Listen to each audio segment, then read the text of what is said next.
Rob and Slim Show. Hello. Brooke Lewis.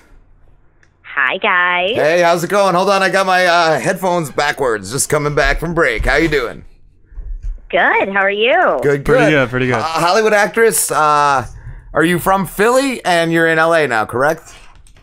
Correct. I'm a Philly, Jersey girl. Hello. All right. You know, you could take the girl out of Philly and Jersey, but you cannot take the Philly, Jersey out of the girl. No. You didn't lose your accent or nothing?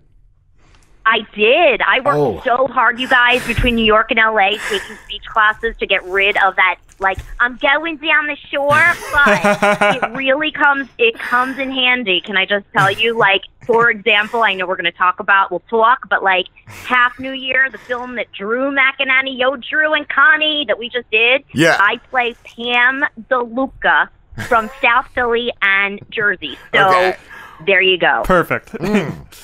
Perfect. That's why I love your show. You guys represent. Dirty Jersey. Yeah. Are you from? That's right. You're from Jersey too? So Philly and yes, I grew up at the Jersey Shore, but like South Jersey. You know, my mom still lives in Ventnor. My dad, my stepmom, my whole family, they all have a house in Margate.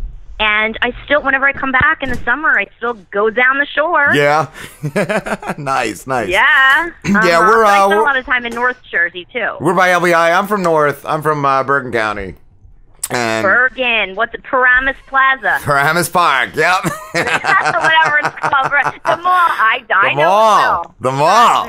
That mall Let stepped me it tell up. you something. When I was in New York, when I started my acting career, and like my first little big break is Tony and Tina's Wedding off Broadway back in the day, like right out of college. I'm old, like back in the day, and we used to seriously go shopping for like clothes to go to do appearances as like the characters in Tony and Tina's Wedding at Paramus.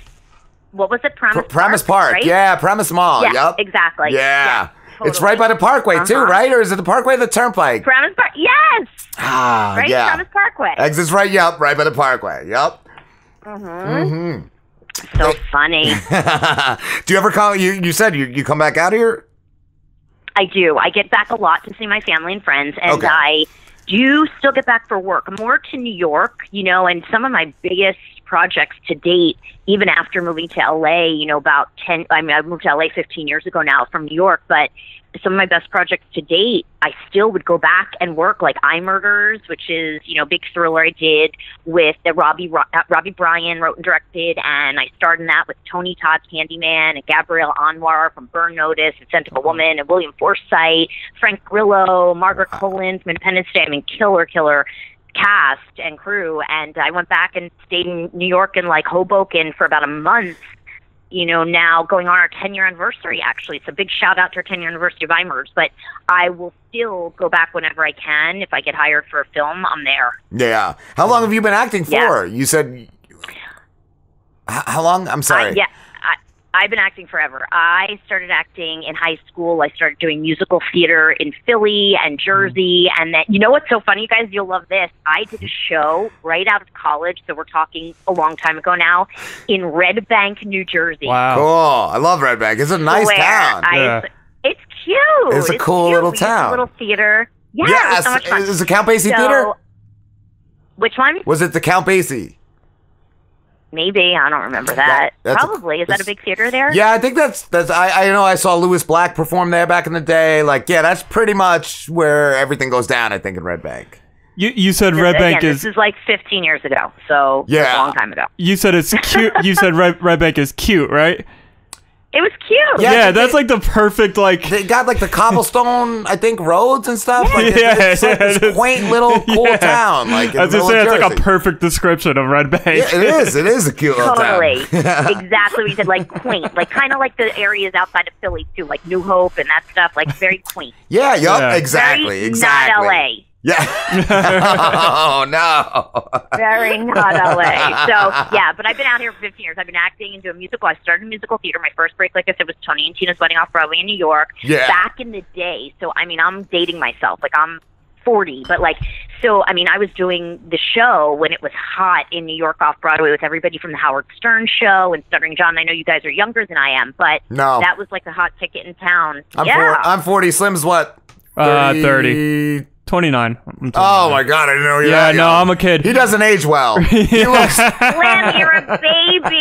I'm oh a baby. My God. So, but you remember then when it was the hot show in New York. So that was my first break there. And then I started doing a lot of indie film there in New York and a lot of mobster movies, but then was up for a lot of TV stuff. So I was like, I got to give it a shot and go out to Hollywood. Okay. So I've been here 15 years. Well, I was going to say too, like I saw you said you're a scream queen. Is horror your favorite genre, or is like mobster movies? Like, what's your favorite role?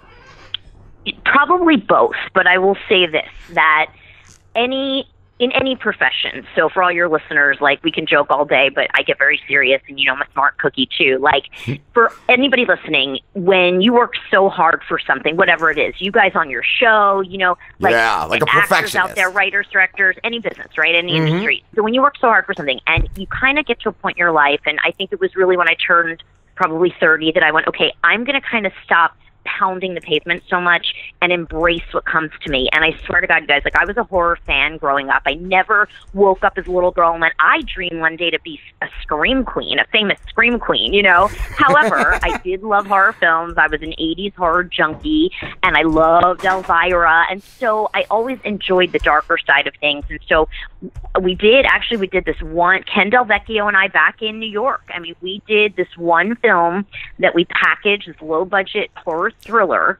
Back in the day, we started in like 2004, and we actually shot it in 2007, called Polycarp, which turned into, wait for it, Kinky Killers, that I got to star in with Charles Durning from Dog Day Afternoon and Tootsie, rest his soul, and Michael Pare, Eddie and the Cruiser, Streets of Fire, yes, ladies, that sexy Michael Pare, who is my friend to this day, who grew up in Jersey. So I go back, and Eric Edibari, and just an incredible cast. Again, that's what kind of put me on the map. And all of a sudden, Showtime picks it up in 2008. This little horror thriller thing, like mystery thriller, is on 3 nights a week for 2 years straight. All of a sudden, like, I had done tons of mobster movies. I had done sitcoms. I was on a Fox sitcom called Quintuplets in 2004, playing Gina Grisano from Staten Island, bully of the school in high school, and with Andy Richter and Ryan Kingston. Great cat. I've worked with some incredible people. Yes. So bottom line, But that's what you got. Imagined, okay. That's what you blew up on. What? But that was what you blew up on. Totally. Oh my God. So I do this crazy, so they changed the freaking title and they call it Kinky Killers. Showtime picks it up. My agents and managers call, they're like, you need to come to the office. I thought I was getting fired. I really did. My career's over. I'm like this Broadway trained actress and studied in New York, right? And now I do a film called Kinky Killers. Like, Charles Durning is probably rolling in his grave now. And yet, to wrap up my long-winded story, I go to my agents. They're like, okay, there's a stack of fan mail sitting on the desk. We've got calls pouring in. They're calling you the new It Scream Queen. They want you on the Spike TV Scream Awards this next year. Wow. And I'm like, oh my, holy shit. So, like, my point to all of that long story is sometimes you wake up one day and you just embrace what comes to you when you stop working so damn hard, and you're like, okay, this makes sense for now. So I embraced it, and then we went on to do I Murders. I got called by the amazing Greg Lamberson to do a sequel to a cult classic from 1988 and 2008 called Slime City and Slime City Massacre, which I ended up winning the B-Movie Golden Cob Award for Scream Queen of the Year 2010. Wow. Cool. So that's awesome. I just, very cool. Awesome, right? I'm getting to work with, like, cover of every horror sci-fi magazine with, like, Tony Todd, Candyman. I mean, it's awesome. So I really embraced it, and I love it. But my favorite genre, honestly, will always be mobster movies. I mean, come on. Godfather, Goodfellas. Yeah. Come on. I saw it too. I was watching your acting reel, and there was a scene that was a little hard to watch. You got slapped in, and it was pretty rough. When you act like out of scene like that, does that fuck with you on any other level, or do you just look at that as like a job?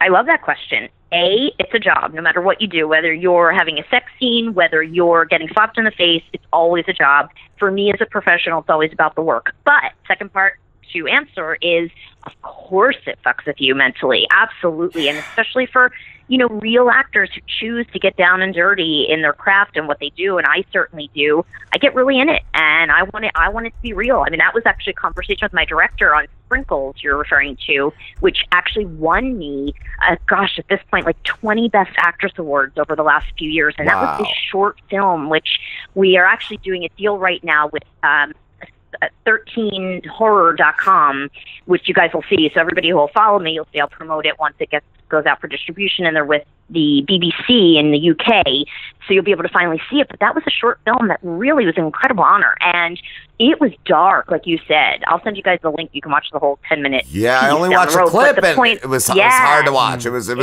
It's hard to watch, yeah, and it does have elements of, I don't want to do spoiler alerts, but it does have elements for women about rape and some other stuff that you'll see. So I love those roles. And as I get older, too, I used to play so many of the mobster hooker roles, like in Sinatra Club I got to do with Danny Nucci from Titanic, and Jason Gedrick from Iron Eagle, and Michael Nouri from Flashdance, and Ellen Hallman from Spartacus. I mean, again, shouting out because I'm so blessed to have worked with incredible actors in my career. But, I would play the mobster hooker and the comedic roles like that, and they're so much fun. But I love, like you said, the sprinkles, the dark shit. That's me. And that's what I want to kind of really graduate into now that I'm getting a little bit older and I can play that sort of villainous role. I love it. Yeah. Do you have any upcoming projects you could talk about? Yes. So, again, we just wrapped, as you guys know, and I was waiting to shout out on the show, and you're going to have my little on-screen brother, Drew McInerney, who's from Philly and Jersey, too, on next at 5:30, 8:30 your time. So we just wrapped Half New Year. What an incredible shout out. We can't spoil alert too much because we literally just wrapped it at Thanksgiving. But incredible indie film, so much fun. I'll let Drew really give you the deets, but it's about a guy from Philly, an Italian kid, Reed DeLuca. We're the DeLucas, Reed and Pam DeLuca. And Reed goes out from Philly to live his dream as a producer at first in Hollywood, and the trials and tribulations of what it's really like, what we all have gone through at some point, unless you have, your parents are Spielberg or in the business, or Scorsese, then you really kind of know what you face when you come to Hollywood. It's a whole different game out here from New York. And so it's about Reed DeLuca, who comes out, and I play Pam, his older sister, and he starts to, his life goes to shit, and he'll tell you more about it, but he loses his producing job, he can't get the girl, and that kind of thing. Very, very much about in their 20s, kind of a Big Chill meets St. Elmo's Fire, the modern day meets American Pie, and it's so freaking cute, you guys. And I want to shout out to our incredible director, Tom Morash. We love you. We love you. I mean, what I saw these people do, and Pierce Cook, our DP, and Kyle Hardy, our AD, and Georgia Manides. We can never forget you. She's the writer, producer. She made this all happen. She's badass. I can't wait to work with all these people again. So big shout out to all of you guys. And I could go on and on. Bo Youngblood and Shanley Caswell. She's one of the stars of NCIS New Orleans. Jeff Dye, who won Last Comic Standing, and the list goes on and on and on. So, and it's been an incredible, incredible experience. So we're all kind of coming off a high from that, and that's why I thought, what a perfect time to come on your show, so we can kind of alert all the Philly, Jersey people to keep a lookout, and you'll get to talk to Drew more about that. So that's cool. I've got a short film that we are in post-production on right now, titled Alan and Millie, a short romance. And again, for people who are my age and older, like back in the day, my writer-director is the one and only Marcus Redman, who was one of the stars of Doogie Howser in the 80s, right? Wow. Remember that show? Yes. Rob, I know you did. I mean, so how cool is that? And then, wait, it gets even better too. So, not better, but I mean, just as good. Then my co-star, who's my male lead in that, is Courtney Gaines from Children of the Corn, Malachi, Can't Buy Me Love back in the day, and Sweet Home Alabama, and the list goes on and on. Everybody knows Courtney Gaines. He's such a brilliant actor. So he's one of my best friends too. Cool. So I got to star in that with him. So that'll be hitting the festival circuit. It's a rom-com. It's a horror rom-com. So we're going to have so much fun with that in the new year. And we're still promoting, last but not least, another film I'm so proud of, that one of my best girls in the world, Stacey Lane Wilson, wrote and directed for me a piece called Psychotherapy. You guys can all check it. Check out all the awards we've won. It's crazy. We went out with it this year to the festival circuit. And I literally haven't had a day off since July. I've been traveling the entire country, from back east to Vegas to here, everywhere with psychotherapy. Again, I got to star in that with Ricky Dean Logan from Nightmare on Elm Street and Back to the Future 2 and 3. So it's been a wild year, you guys. Who was he in Back to the Future? I don't know. Good question. He was in 2 and 3. God, those are some of my favorite movies. Like a supporting. So he's the guy from Final Nightmare whose head blew up. I don't know from Nightmare on Elm Street. Oh, it's been so long since I've seen those. Yeah, you'll know it if you see it again. Yeah, I was gonna say too. We only have a limited amount of time, but I saw you're a dating expert. I am. I didn't know if you give Slim some advice. He doesn't. He's trying. He's a good guy. Let's talk. There's no trying, you guys. There's either committing and doing, or that's it. There's no trying. Yeah, no, I'm not trying. I'm trying to help him out. He doesn't try. He doesn't try. I think that's what it is. Like, my life is like, I work and I don't like flirt with anybody at work, and then I come home and I. You gotta put it out there. You gotta put the vibe out there. I 100%. Do not think so. Yeah. So we need to get you on the apps. Either on the apps or at least, I don't know about the online dating stuff for you, but you got to give it a shot. You got to at least put one profile up. I challenge you to do it. I've tried that so many times. Like, I've tried the Plenty of Fish, the OkCupid, the Tinder, just all of it. And like, you know, as a guy, it's super discouraging because like you could sit down and message 50 girls and not get a single reply. Not a single reply. You're 100% right. And that really fucks with your self-esteem. It does. And I'm going to tell because it's so oversaturated right now, and it becomes almost like a part-time job where you want to, you really need to kind of commit to it and stay on it to make it work. However, I will say this, and in the 2 seconds I just listened to you, and this is me as an expert telling you this, I just went through this with a girlfriend of mine the other day. So mistake number one, and believe me, I did it when I was single, nonstop. I was on Plenty of Fish and blah, blah. Everyone you just mentioned, Plenty of Fish, OkCupid, and Tinder, all the free sites. Yeah. So just hear me out for this one. Even if you do a trial, do one of the paying ones. Do Match.com. I'm telling you this, you will not regret it. Pay for one for even just 3 months, and I'm telling you, you're going to have a very different experience. People who pay for it are more serious about it. The other one you can try, and I'm not like, here to endorse sites and stuff, but I don't know if you want to try Bumble. I'm sure you've heard of Bumble, but that's the one where the women reach out to you. Really?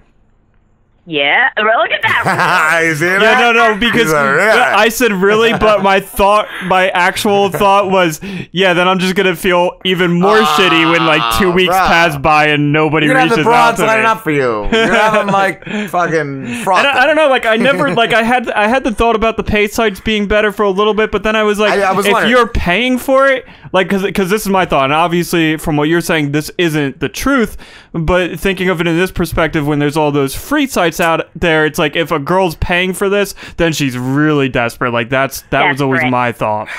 Yeah. I knew you were going to say that. No, it's not true. Look at it the other way. Look at it in a positive way. She's really committed and she's really serious. It's not about desperate. In fact, I think you'll find a way higher class of people on the dating sites that you do have to pay for. I was thinking that and too. there's ways to get better class ways to get 3-month memberships for the price of one.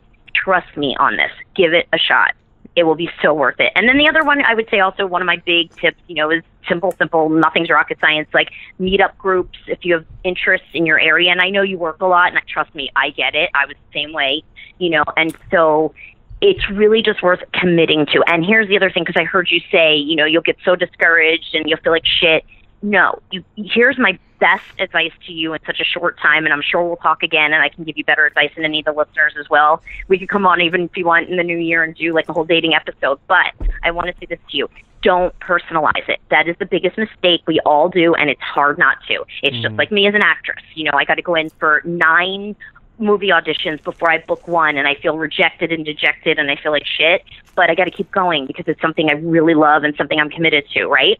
So you see what I'm saying? So I tell everyone, don't personalize it. It has nothing to do with you, sweetie, and everything to do with the timing and maybe who you're reaching out to. And obviously there's like a skill to online dating, but I'd rather see you join Match.com or join Bumble, whatever, and like come home from work one night and check out all the messages that you have and not even put a second bit of emotion or thought into it after that. He's come a long way, even just from starting the show, I feel like. Just open and better conversationalist. I think he's come a long way. Good. Well, thank you, Rob. No problem. Get that confidence up. Still hate him. He still hates me. He's like a hateable douchebag, but he's the lovable. He's a lovable, hateable douchebag, if that makes any sense. That sounds Jersey to me. Jersey girls like a douchebag. Yeah. He's got to pop his collar. I told him, how about this? How about this, Brooke? I was thinking like what's that? Like a captain's jacket? Yeah. Like how would that be for a look? Like a captain's jacket. That's cool. That's cool. I mean, I don't know. Everybody's got to wear it differently, you know, but why not? Whatever works for you, do it. Whatever you feel confident in, do it, rock it, own it. He's so uncomfortable. I wrote a book about it. Oh, shit. Oh, God. Actually, I do have a funny story before we wrap up. Is my one of my buddies that actually brought a girl over, a really nice girl, and I have been practicing active listening, like really just trying to learn how to like listen to people, stealing girls. Obviously, I wasn't doing that, but like the whole time, all I did, and me and this girl talked for like hours, and just her and I just talked, and I, used like active listening skills, and then afterwards, her.